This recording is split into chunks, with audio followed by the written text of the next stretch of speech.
Good morning and welcome to Stories for the Cooped Up and Captive. Last Tuesday I had a really great day.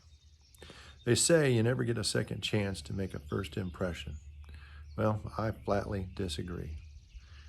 To not grant people the courtesy of a do-over is to deprive ourselves of an opportunity to grow by association, because people can see the light, bring themselves up. Last Tuesday, I went to a farm call and I got to work with an old friend. I had known him since he was in high school, but I hadn't seen him in years. He always had a good heart and he was one heck of a hard worker, but trouble always seemed to find him. Well, somehow, 8 days in ICU with alcohol poisoning has a tendency to straighten a guy up. He's been stone cold sober for a year. He had been cooking in Daisy Cupcake Factory in Madison. The day he got laid off as a result of coronavirus, the next morning at 5:30, he was on a farm cutting, welding, and fixing farm machinery to keep himself busy. Somehow, it reminded me of my friend Doug Quintens. This is the story of a man we called Q. Tom excused himself to deliver a natural light to the gentleman curiously sporting a navy blue blazer and wingtips, playing machines in the corner. Down in Illinois, you see, they have these gambling areas in the corner of bars. 8 notes from an acoustic guitar reverberating through the crowd, scattered in small groups around high tops, pool tables, and bar stools, in the repurposed pharmacy where I met my cousin for an annual Thanksgiving reconnect. By the time the preacher man says it's the end of time and the Mississippi River, she's a-going dry, every head and shoulders in the bourbon barrel rocked, barely perceptible on the plodding bass line. Like so many redneck ventriloquists, lips did not move, but by the time we say grace and we say ma'am, the cavernous cinder block room hummed in the harmony of solidarity. I sat inexplicably slack-jawed and numb, careful not to look down or else explain the tear that rested on my left eyelid. It was the last act of a day that began wedged between a concrete wall and the prolapsed uterus of a Holstein. 21 hours, 270 miles, and a gallon of coffee and 2 pale ales ago. It was of little surprise that at 8 a.m. Thanksgiving morning, as I struggled to focus on the Decatur Herald, they came from the West Virginia coal mines and the Rocky Mountains and the western sky, echoed through my head.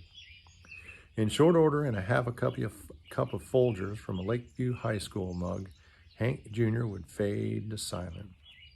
We spent the day at Cousin Jim's having Thanksgiving dinner.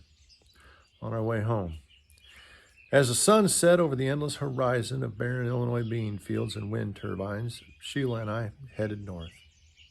What I could not shake, having nothing to do with the turkey and pie, was a distinct sense of missing and a 10-pound tug at the root of my mesentery. Even the pain of a Packers Thanksgiving Day no-show on national TV should not have tarnished the feel-good of a rare day with our family. Sheila settled in for a 200-mile nap, and Remy and Token sighed. Just past mile marker 65 on I-39, Hank was back. His bourbon barrel baritone echoed through the cavernous void in my soul.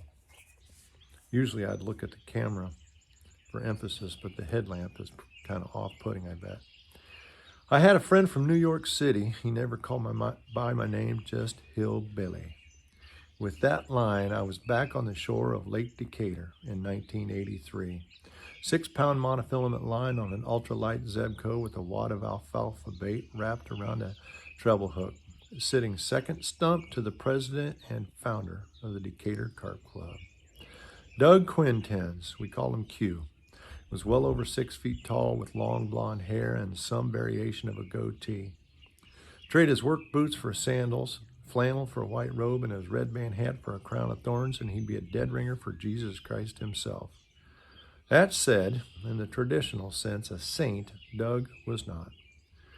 What I did to bank enough trust with my parents for them to let me hang out with Doug I have not a clue.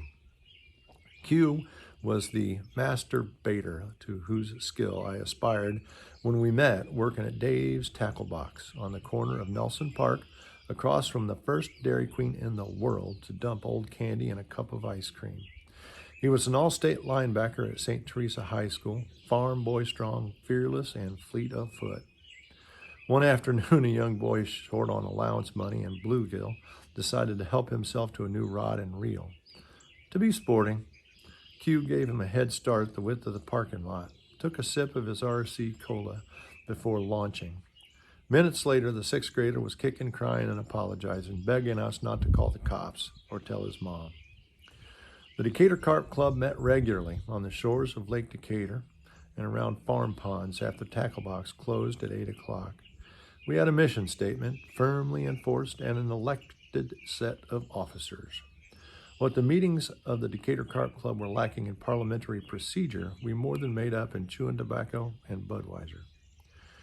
After graduating from high school in 1981, Doug's foray into higher education was short-lived. He got a football scholarship. Regardless of his ability to crunch running backs and sack quarterbacks, administrators in the 80s had minimal tolerance for student athletes driving their cars through women's dormitories. Shortly after the second such incident, he was unceremoniously asked to leave. Back home, his life lacked direction. A brighter man has never been born. Regrettably, common sense does not count when an officer is asking you to walk a straight line, touch your nose, and do the stupid human tricks. If it is true that no man stands so tall as when he stoops to help a child, then Doug was 10'2". He had fists that would lay a man stone cold for disrespecting a woman that he had never met, and hands that would cradle a boy, a kitten, a pup, or a baby. It was of little surprise to those who loved him that a revelation came the day he learned he was a father. Saturday night bar stools became Sunday morning church pews. He put down the beer cans and picked up a hammer, pliers, and number 16 wire to build a fence for his wife's horse and his daughter's pony. Each morning, his family joined hands to give thanks for the eggs harvested from the coop out back. When I last visited Doug, we laughed as he and his son recalled trips to the emergency room.